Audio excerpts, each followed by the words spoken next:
Ladies and gentlemen, welcome back to the Martin Dreyfuss Show. Welcome back to our continued coverage of the Russia and Ukraine crisis. We've extensively talked about Putin's nuclear threats towards Western countries and the fine line that all of our countries have been walking in supplying Ukraine with weapons.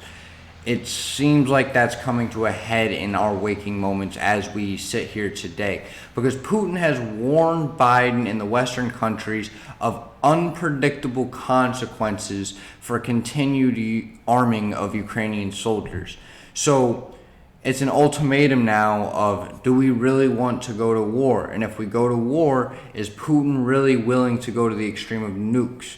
Although in the past I said no, reasoning is becoming more towards yes, because after this war, it seems like Vladimir Putin could be going to prison for life, and it doesn't seem like after this war he has any opportunity to escape the trial of a lifetime. So not only has he been backed into a corner through a failed military operation per se, but now he's backed into a corner because his whole entire life is on the line, as he's going to lose his title and what he views as his country. So without any further ado, let's go ahead and see what his warning is and see if we've gotten any response just yet. So here's CBS.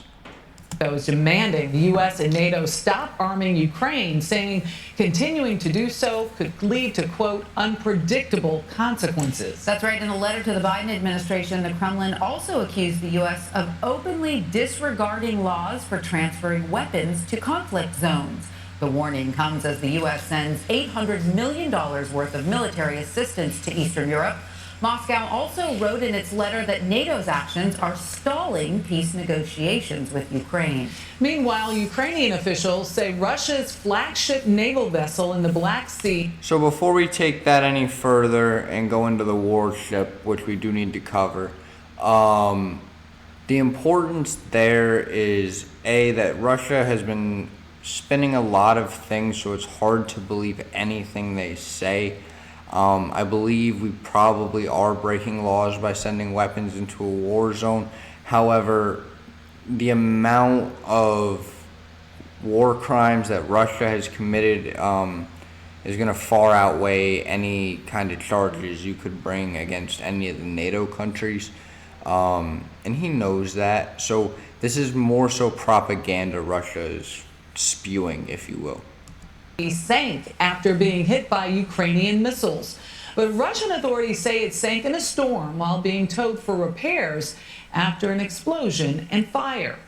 Overnight in Russia attacked a missile factory in Kyiv, an apparent retaliatory move. The Kremlin also warned it will ramp up attacks on the capital if Ukraine makes any moves on Russian soil.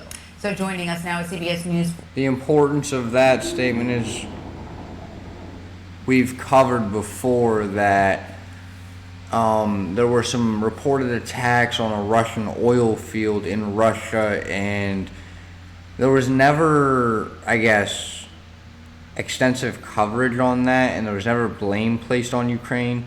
But the logical accusation that it was Ukraine who shot the oil factory with a missile, it just makes sense. So we're getting to a point as this war is, past day 50, and as we get closer to day 100, and if that approaches a year, where tensions are going to increase and more drastic moves are going to be made, because neither of these countries wanted this to be a long thing. When Russia first invaded, they thought this was going to be really quick, in and out. We got rid of Zelensky, we put someone else in, it's over. As it progressed, it seems like Ukraine was going to win. But as we sit right here, we're realizing again the harsh reality of this war.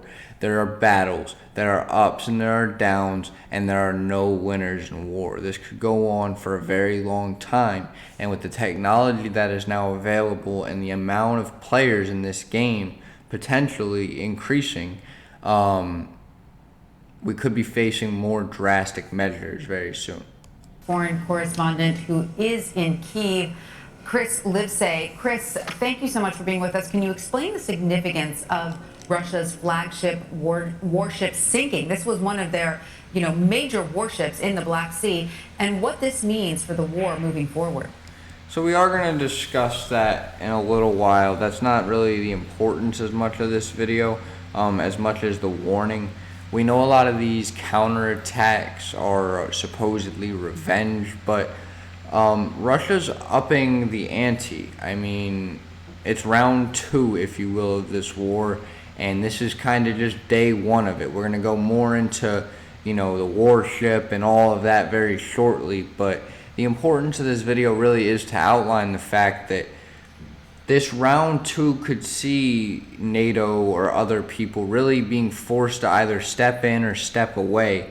And I don't know politically if anyone's going to be willing to step away, and if our countries do step in, the consequences could be irreversible. So I think it's something we really got to pay attention to. Putin has talked about using nuclear force, and I don't think this is something any of us should take lightly.